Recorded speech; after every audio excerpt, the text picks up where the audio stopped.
Olá, gente. Hoje nós vamos falar do tecido conjuntivo. O que vem a ser tecido conjuntivo? O tecido conjuntivo é aquele que vai estar basicamente difundido por todo o nosso corpo. Na realidade, a palavra conjuntivo ela é muito genérica, porque ela representa uma característica que é comum a vários tipos de tecidos encontrados no nosso corpo. O tecido conjuntivo ele é subdividido, porque por mais especialização que cada tecido tenha, eles apresentam características comuns. Por isso, estão dentro do grande grupo denominado de conjuntivo. A característica fundamental do tecido conjuntivo é apresentar substância entre as suas células, as chamadas substâncias intercelular. Essa substância intercelular, ela vai preencher os espaços entre as células de tal maneira que ela cria um aspecto funcional ao tecido. Porém, essa substância pode variar, e é justamente essa variação que confere ao grande grupo de conjuntivo as suas especializações. O tecido conjuntivo, ele é subdividido no chamado tecido conjuntivo propriamente dito, tecido conjuntivo batizado de adiposo, o tecido conjuntivo batizado de cartilaginoso, o tecido conjuntivo batizado de ósseo e o tecido conjuntivo chamado de hematopoético, que você conhece com o nome de tecido sanguíneo. Mas esse, a gente vai falar nele na próxima aula, porque ele é muito especial. Hoje, nós vamos nos preocupar efetivamente com o propriamente dito, o adiposo, o cartilaginoso e o ósseo. Independente da especialização que cada um deles tem, todos nascem da mesma maneira. Está lembrado da aula do tecido epitelial que nós falamos na evolução até o processo de diferenciação, onde então a gente olhava três tecidos embrionários, o ectoderma, o mesoderma, o endoderma. Para o tecido conjuntivo, essa sequência ela é única. Você vai ter início no zigoto, né? Após a fecundação, começa o processo de segmentação, originando aquele conjuntinho de células denominadas de mórula, e essa mórula, então, começa a se especializar, formando tecido embrionário, né, o folheto embrionário, denominado de mesoderma. O mesoderma, então, vai dar origem, entre outras coisas, ao grande grupo de tecido conjuntivo. Então, o tecido conjuntivo não é uma estrutura única. Ele vai ser subdividido dependendo de cada função exercida dele dentro do nosso corpo. E nós vamos começar falando do tecido conjuntivo propriamente dito. Por que ele tem esse nome de tecido conjuntivo propriamente dito? Porque, na realidade, ele é o único tecido que congrega todas as características específicas da palavra conjuntivo. O que é conjuntivo? O que é a conjunção? É a união. Ele, na realidade, vai reunir todos os tecidos. Ele vai ser o elo de ligação entre os mais especializados tecidos no nosso corpo, a nível estrutural e a nível funcional também. Como qualquer outro conjuntivo, ele tem sempre duas partes: as suas células constituintes e a sua substância intercelular ou intersticial. Vamos começar a falar da substância intersticial ou intercelular. No caso do tecido conjuntivo propriamente dito, como todos os outros, a mais importante substância presente é a água. A água é um dos elementos fundamentais na constituição do tecido conjuntivo. Então, na substância intercelular, nós temos água, temos proteínas, temos carboidratos, temos lipídios e temos um conjunto de fibras. Fibras essas que apresentam características físico-químicas diferentes. Existem três fibras básicas: as chamadas elásticas, as chamadas colágenas e as chamadas reticulares. As fibras elásticas possuem uma proteína chamada de elastina. A elastina vai dar a característica elástica do tecido. É a que permite que o nosso tecido mude de forma e volte à sua forma anterior. Então, ela dá ao tecido conjuntivo propriamente dito a característica de mobilidade. Quer ver um exemplo? Quando a gente pega a nossa pele, que a gente aperta na realidade, nós estamos apertando aqui e o tecido conjuntivo lá embaixo vai permitir que ela volte à posição original. Então, essa elasticidade que o tecido conjuntivo possui é dado por essa fibra. Porém, a mais abundante fibra se chama colágeno. É uma fibra altamente resistente, capaz de ser tão dura quanto o osso. Depende da arrumação das suas moléculas. Quando eles se arrumam paralelas, as moléculas se tornam paralelas umas às outras, você tem feixes de fibra, essa fibra se torna muito rígida. Então ela é importante, por exemplo, na ligação do músculo ao osso, aquilo que você conhece com o nome de tendão. O tendão, na realidade, é fibra colágena. Mas a fibra colágena tem uma característica muito interessante. Se ela não estiver arrumada, se ela não estiver paralela, ela permite uma flexibilidade tão grande quanto a elástica. Já nas fibras reticulares, na realidade, ela é formada pelo colágeno.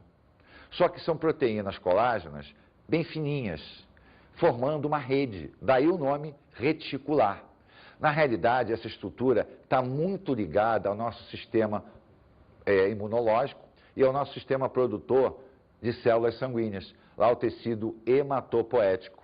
Então é uma fibra que não está disseminada pelo nosso corpo de uma maneira assim muito generalizada, mas ela está em locais muito específicos, como por exemplo as áreas produtoras de sangue, a área da medula óssea vermelha.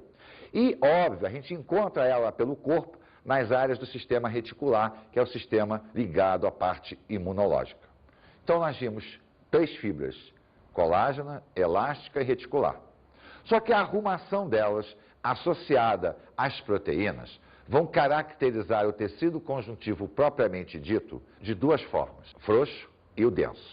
O tecido conjuntivo frouxo é aquele que preenche o nosso corpo. Na realidade, ele vai estar espalhado por todo o nosso organismo, entre os órgãos, entre uma estrutura e outra, para preencher o espaço vazio.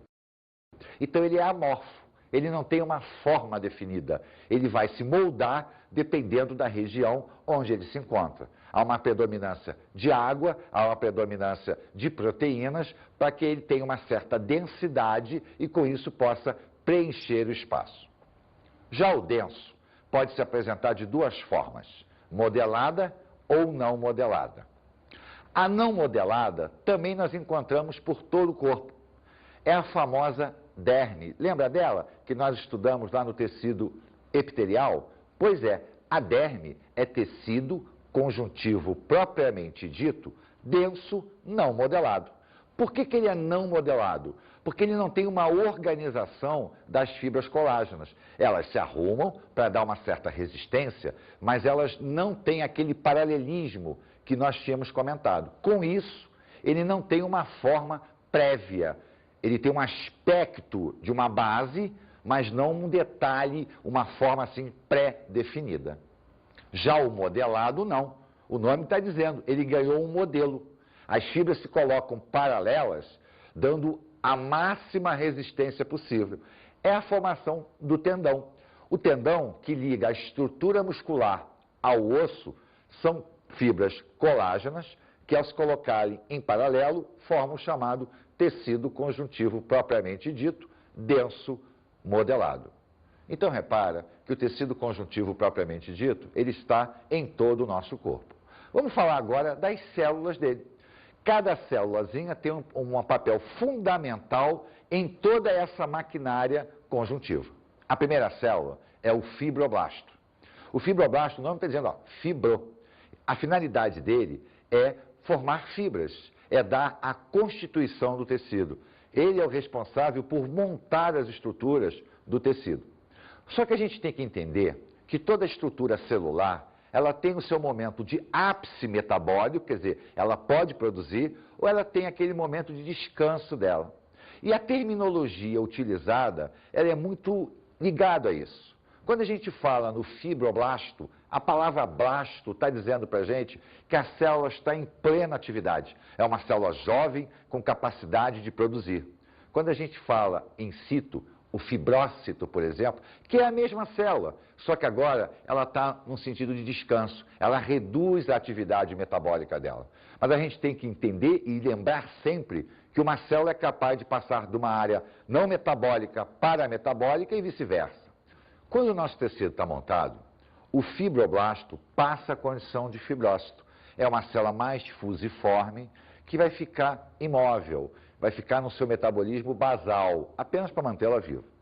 Mas numa necessidade de reposição, num processo de cicatrização, o fibrócito pode imediatamente voltar à condição de fibroblasto para sintetizar novo tecido e repor aquela perda.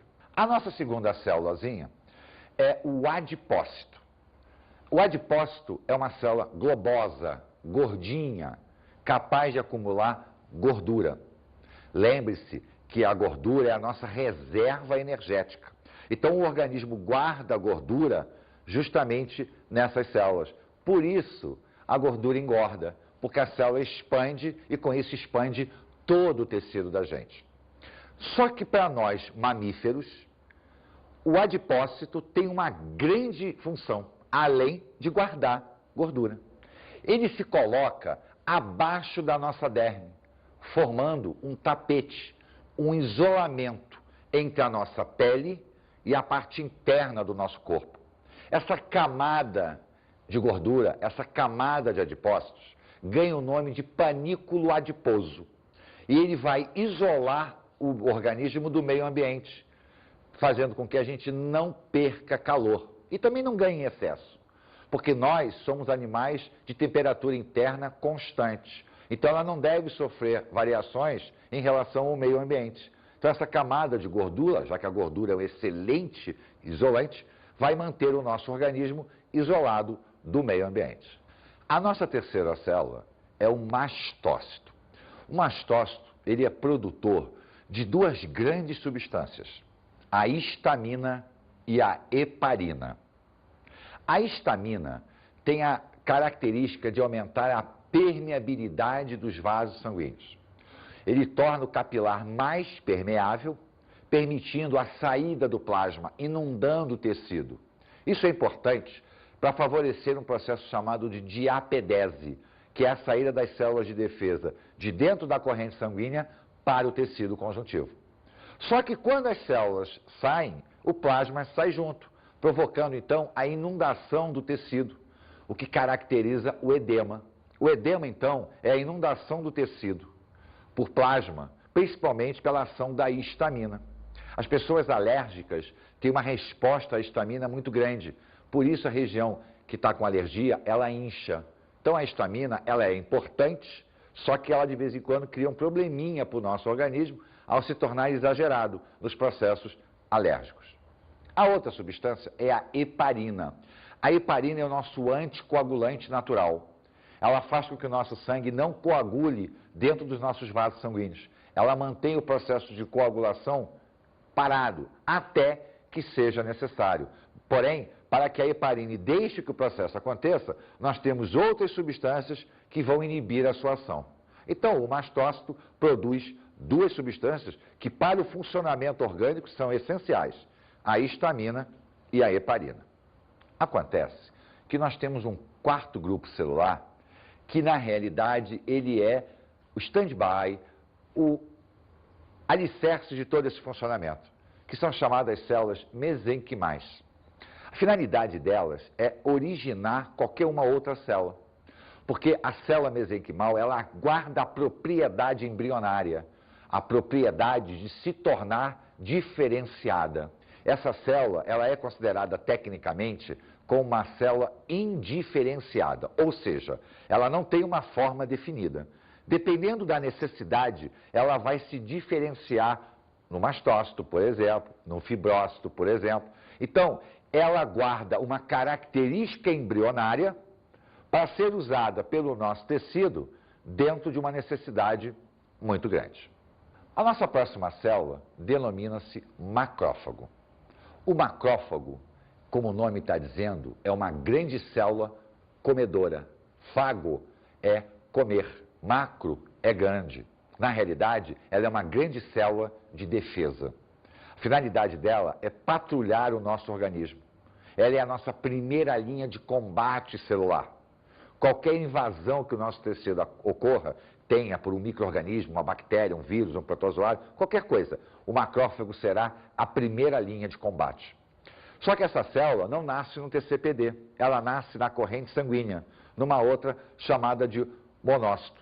O monócito é uma célula sanguínea que migra para o TCPD e a partir daí ele sofre um processo de diferenciação, originando então o macrófago, que é uma grande célula, extremamente protetora, digamos assim, dos nossos tecidos. Falando em defesa, nós temos os leucócitos de uma maneira geral. E são células sanguíneas. Ocorre que muitas delas migram para o TCPD. O monócito, por exemplo, migra para dar origem ao macrófago. O linfócito migra para dar origem às células que vão trabalhar exclusivamente com o nosso sistema imunológico. O linfócito, ele se diferencia em linfócito T e linfócito B. O linfócito T, de uma maneira geral, ele é especializado na identificação daquela substância ou daquele micro-organismo que nos está atacando. E o linfócito B vai se transformar numa célula chamada de plasmócito, que é a produtora dos anticorpos, que são proteínas de defesa.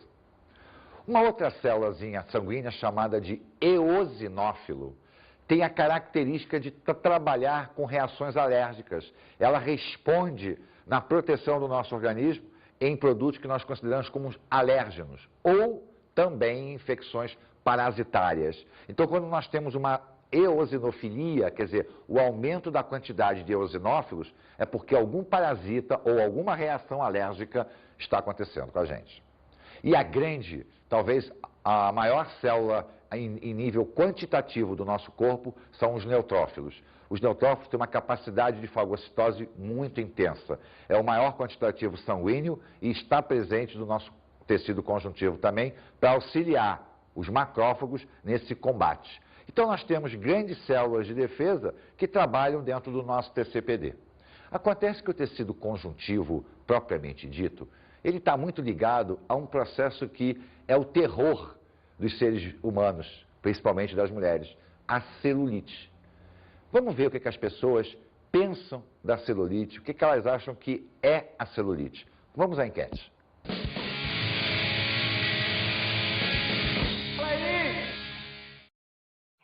Você sabe me dizer o que é que causa celulite? Refrigerante.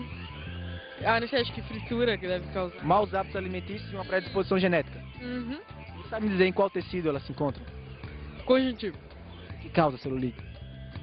Acho que refrigerante, má alimentação Maus hábitos alimentares. e falta de exercícios. Uma predisposição genética também, sabia? Não sabia. Isso, se você tiver na sua família alguém que já teve muita celulite, significa que você tem predisposição a ter muita celulite. Minha família é o contrário. Não tem? Não tem. Basta você agora manter uma boa alimentação e exercícios físicos. Tá certo? Sabe me dizer em qual tecido se encontra a celulite? Não sei. É um tecido conjuntivo adiposo. Importante saber disso? É útil. Gordura acumulada. E a senhora? Líquido, Falta de líquido, exercício físico. exercício físico, exatamente. E uma predisposição genética, significa a família da senhora tem? Cara, eu acho que todas têm predisposição genética. Todas, né? Todas. Não tem uma que não tem. Tem que se cuidar. Com certeza. Você sabe me dizer em qual tecido fica a celulite? Na perna, né? Na perna. Fica muito com onde o nome da pele? Chama-se tecido conjuntivo. É o tecido conjuntivo adiposo, que é a parte da gordura. Uhum. Certo. Dizem que é refrigerante, né? Mas acho que não tem nada a ver. Maus hábitos alimentares também. Também. Sedentarismo Com certeza. e uma predisposição genética. Também. Na sua família, tem muitas mulheres com celulite? Não. E na sua? É difícil mulher não ter celulite, né? Acho que um pedacinho, né? Sempre tem um pouquinho, mas não aquelas coisas de laranja, aqueles buracão. Dizer onde fica esse pedacinho de celulite na sua família? Qual o tecido? Não, Tecido conjuntivo. não sabia. Não. Ele é responsável pelo acúmulo de gordura, é onde está a celulite. Que coisa. Caminhadas, bons hábitos alimentares vai resolver ou não vai? Com certeza. Malhação, cuidar. Fundamental, né? É fundamental uma caminhada, porque para não ficar aquela coisa, né? Mole, feia. Tudo durinho, tudo em cima. Com certeza. Viram que as pessoas comentam a respeito da celulite? Na realidade, a palavra celulite significa um processo inflamatório, né? A palavra que termina em ite está mostrando para a gente que é um mecanismo inflamatório. Só que as causas reais da celulite ainda são muito discutidas.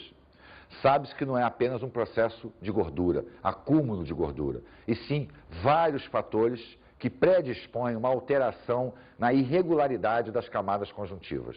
Então você tem problemas de ordem genética, alimentar, de trabalho, né? Então a postura da gente também. Então a celulite é um processo muito complexo e que hoje em dia já existem tratamentos que melhoram. Mas existem pessoas com uma predisposição genética tão intensa que até o tratamento se torna dificultoso.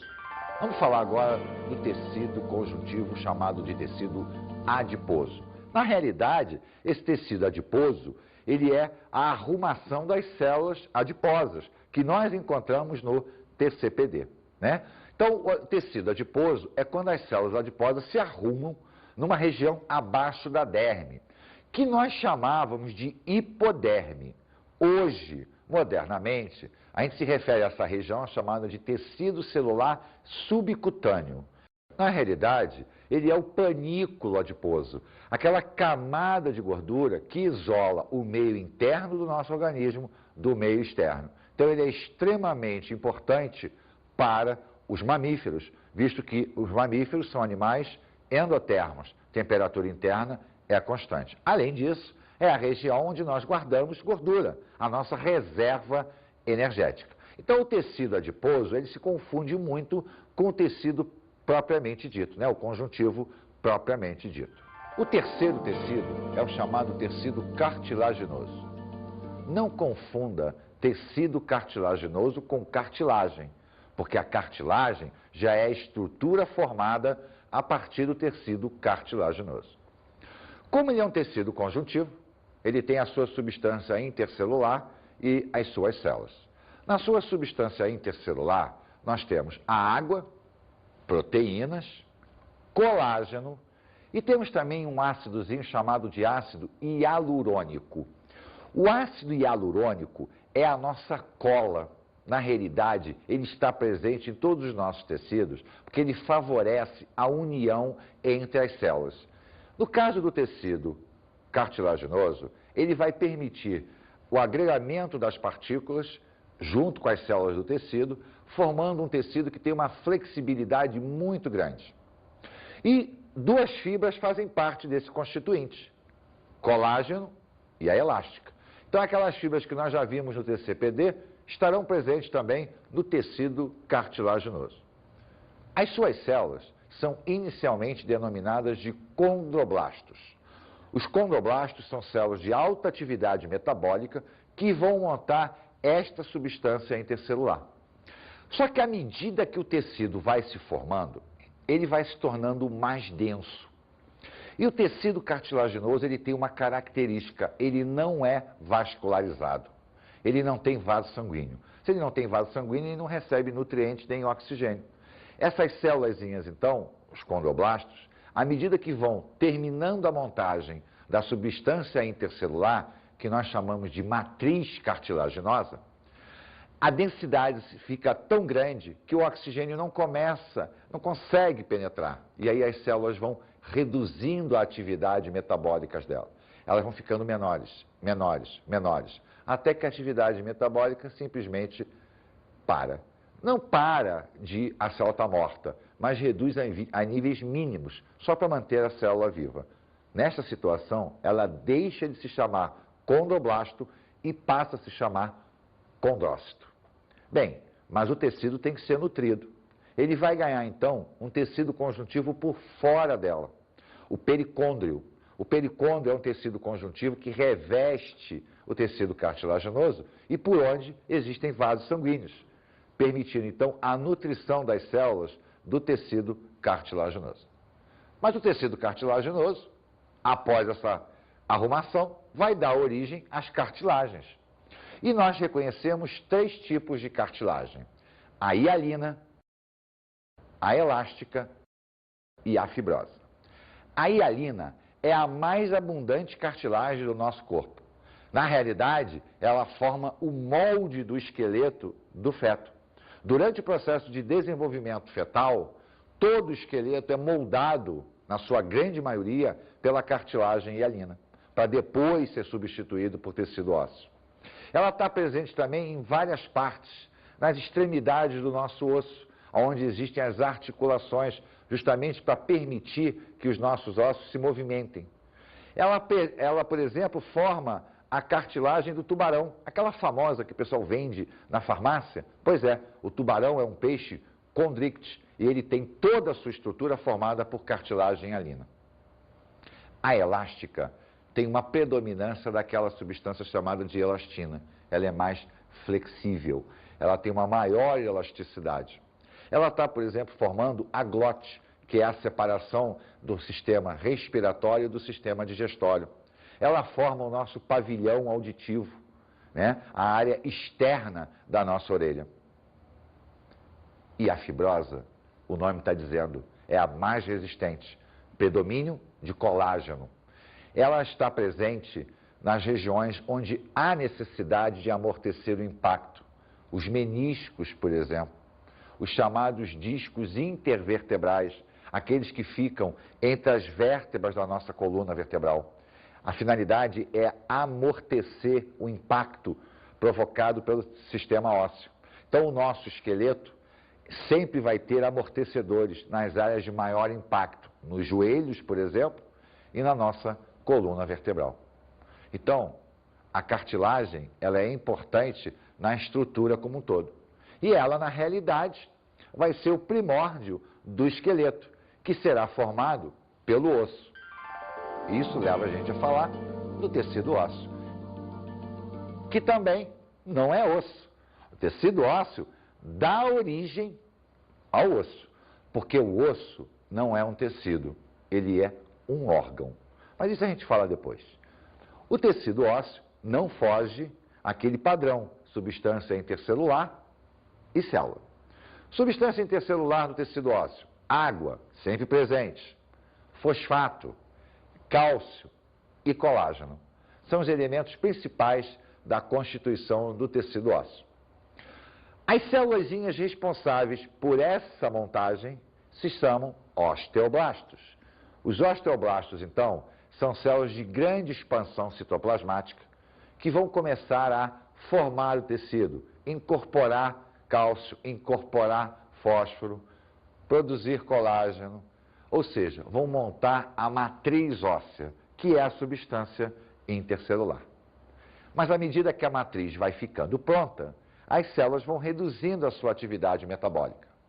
Mas ao contrário do tecido cartilaginoso, o tecido ósseo é altamente vascularizado, porque essas expansões citoplasmáticas, à medida que elas vão reduzindo, elas formam canais, e esses canais vão permitir a difusão de plasma, vão permitir a difusão de oxigênio e nutrientes. Com isso, a atividade celular do osso se mantém muito ativa. Bem, só que o osteoblasto, ao reduzir a atividade metabólica, se torna um osteócito, que vai ficar, então, quietinho. É uma célula mais, aspecto mais redondinho, que se mantém quieto até que haja necessidade de uma nova ativação, no caso, por exemplo, de uma fratura. Mas acontece o seguinte: vai surgir aí um terceiro elemento, aquele elemento que vai fazer a transição entre o molde cartilaginoso e o osso propriamente dito. Mas antes da gente falar nesse elemento, eu comentei que tecido ósseo não era osso. Porque à medida que o tecido ósseo vai se formando, ele vai criando uma forma para dar origem ao osso. Esse processo se chama ossificação. Bem, a terceira célulazinha envolvida nessa confusão de tecido ósseo se chama osteoclasto. A finalidade dela é retirar o molde e permitir que o osteoblasto monte o tecido ósseo. Esse processo, a ossificação, Na realidade, é a troca. Tira-se um molde e coloca-se o tecido ósseo. Existem dois tipos de ossificação, a chamada endocondral e a chamada membranosa. A endocondral é quando o molde é de cartilagem. Então você tem um molde cartilaginoso, inicia-se pontos de ossificação dentro desse molde, onde os osteoclastos vão comendo, vão tirando o molde, enquanto os osteoblastos vão montando o tecido ósseo. A membranosa é quando o molde não é de cartilagem, ele é de colágeno. Então existem, por exemplo, os ossos chatos que formam o nosso crânio, a formação básica é de colágeno, mas o processo é semelhante. Os osteoclastos vão tirando o molde, enquanto os osteoblastos vão montando o tecido ósseo. Independente dela ser endocondral ou membranosa, todas as duas são processos de ossificação, onde o nosso molde fetal vai dar origem ao osso. O osso, ele deixa de ser um tecido. O osso, na realidade, passa a ser um órgão. Por quê? Porque dentro dele vão existir várias funções. A função adiposa, a função cartilaginosa, a função sanguínea. Então ele ganha uma importância fundamental para o nosso organismo. Vamos agora às nossas dicas de estudo.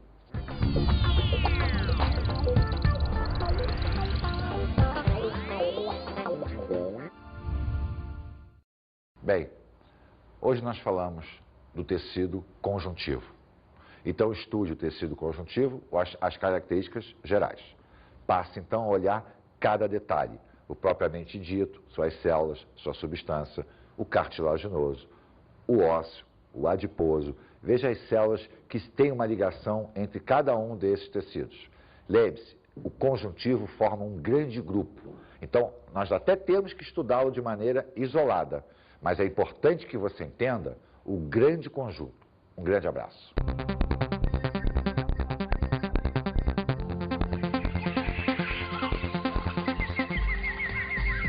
Na aula de hoje, conhecemos o tecido conjuntivo. Falamos do tecido conjuntivo como um todo. Vimos as suas características físico-químicas, suas células constituintes. Vimos a subdivisão do tecido conjuntivo, no propriamente dito, cartilaginoso, ósseo e no adiposo. Vimos que cada tecido desse tem as suas células e a sua substância intercelular. Bons estudos!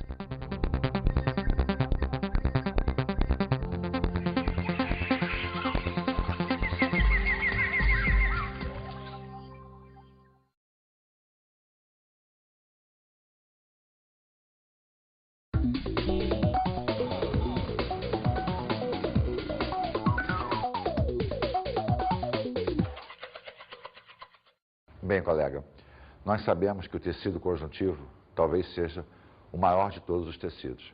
Então eu acho importante, sempre considerei muito importante, bater bem, falar bem dele, dar os detalhes, porque ele é o fundamento, basicamente, orgânico da gente. Né? Toda a fisiologia, no fundo, acaba passando pelo tecido conjuntivo. Bom, eu acho bem interessante detalhar o tecido conjuntivo.